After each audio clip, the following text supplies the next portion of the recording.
Hi, it's James here from Match Fit Conditioning, and in this video I wanted to just reveal six qualities that every professional footballer, every top professional footballer must have in order to have any chance of reaching the very highest level.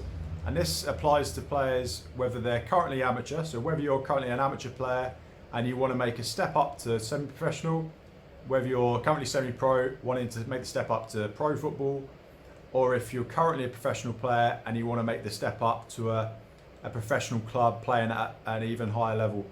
So no matter what standard you're currently playing at and where you want to go, these six things are characteristics that you must possess and that the top players already possess, and they're key influences in why they've actually been able to reach that level of performance. And just to start off with, technical skill, I'm assuming if you want to be a top professional footballer, you've got to be elite in terms of your technical skill. So that's a given. But how many times have we seen players, or maybe you've trained with players and played with players like this, who are technically absolutely brilliant, the best player you've ever seen, but they never quite reached the level that you think they should be playing at, or they always just fall short, or they've never fulfilled their potential.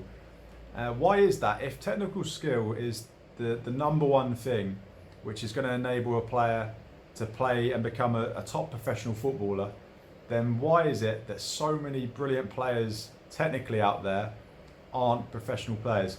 And you can actually skip that round and reverse that the other way as well.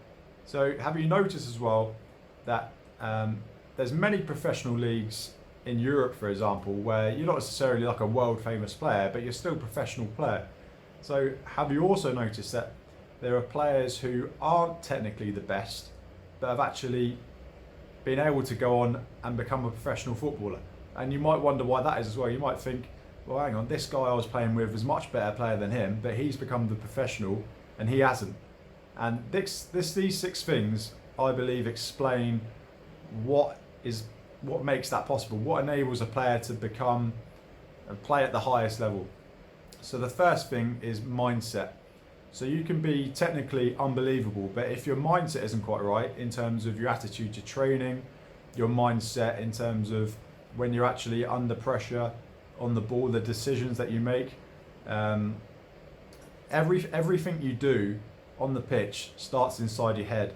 So if your mindset, if that's not tuned in and dialed in, then that's directly going to affect what you do on the pitch. So let's say, for example, a highly technically gifted player who gets a trial with a top professional club. Now, if their mindset is sort of working against them and they don't know how to control that, then what do you think is going to happen when they turn up to that professional trial? A lot of the time what happens is that they don't perform to their potential. So it doesn't matter how much technical skill they've got, you could argue, because their mindset is affecting what they can do with the ball and what they're doing on the pitch. They're not able to perform at the level that they actually truly are capable of performing at.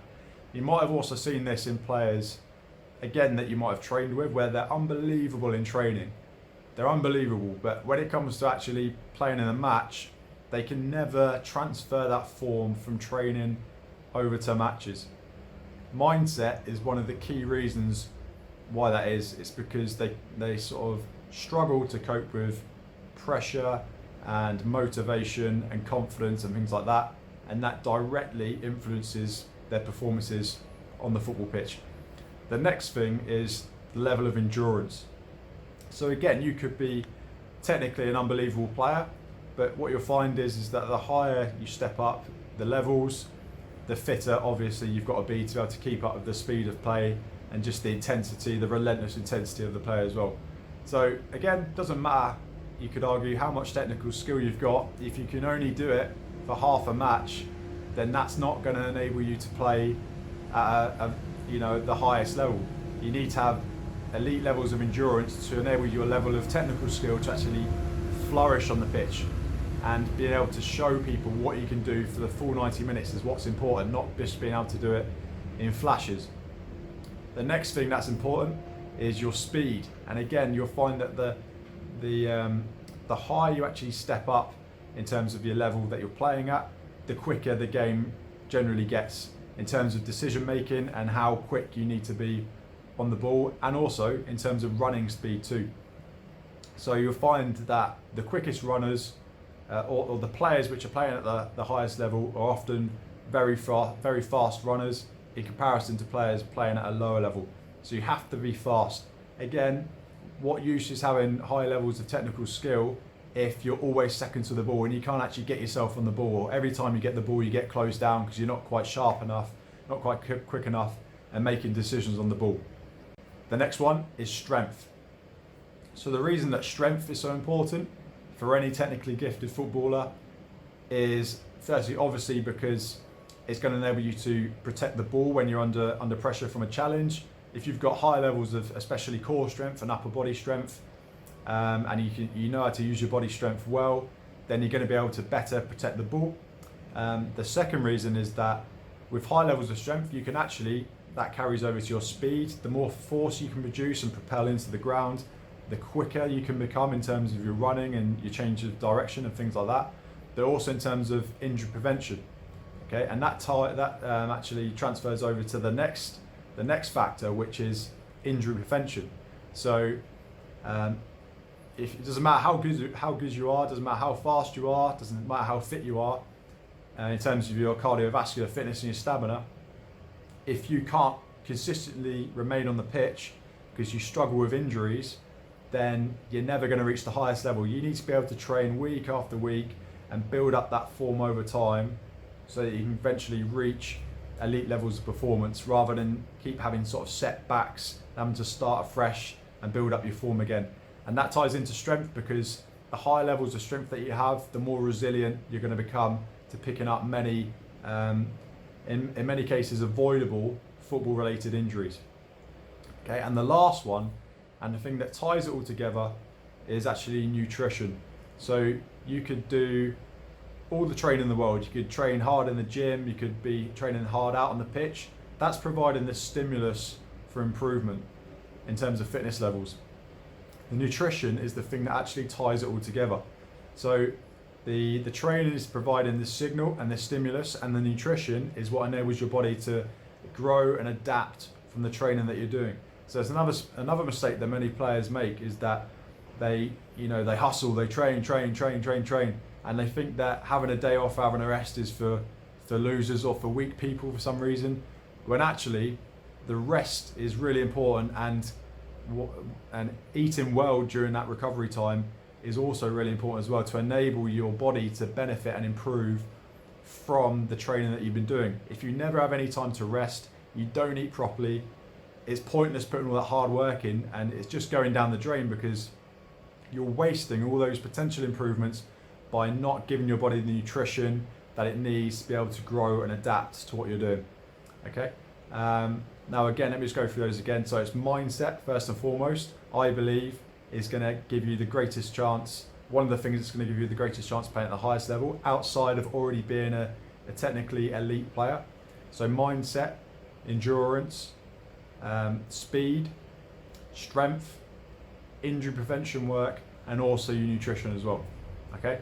Now, if you need more help with developing these areas of your game, and you're agreeing with what I'm saying there, and you can see that makes sense. If you're injured all the time, there's no chance you're going to be able to keep progressing. A player who's not injured is going to be put in the team instead of you, because the coach knows that they're going to be there more or less every single week, and they know what they're going to get from them.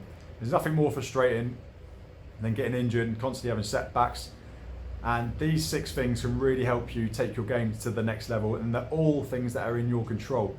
So what you might find a lot of the time is that, or what I've found in my experience of football, is that obviously a lot of it's down to opinion. If a coach thinks you're a great player, if you fit into their plans, then and their opinion of you is high, then chances are they're going to help you progress. But what we can do with these 6 things is actually you've got control over all of these things, and because all top players possess these, you can actually condition yourself to get closer to the level of what a top professional player is like. And what you're doing is, you can't control being signed and becoming a professional player, but what you can do is you can put yourself in the lane of where success is flowing to. So if you get yourself in top condition and focus on all the things that you can control. Once that opportunity finally comes around for you, let's say for example you get a trial with a top professional team, and you've got your mindset dialed in, so that's not going to work against you in the trial. You've also got your endurance is also brilliant, your speed, your strength's already at the level that the players playing at that higher level is already at. You're resilient to injury, and also you're eating well, so your energy is good, and you've got enough energy and fuel to recover well and perform to the highest possible level when you get an opportunity. Then all you're doing is putting yourself in the lane where opportunity can flow to and where success can flow towards you, rather than leaving it down to chance. So if you'd like help progressing these 6 key areas of your football performance, then click the link that's somewhere around this video, and first off I'll explain in more detail why and how these areas are so important, how you can actually improve your performance, and also provide you with the details about the training program of ours that you can join if you'd like to get our help in progressing these areas and really helping to take your game and your level of performance to the next level. So yeah, click the link that's somewhere around this video, and I'll catch you on the next page.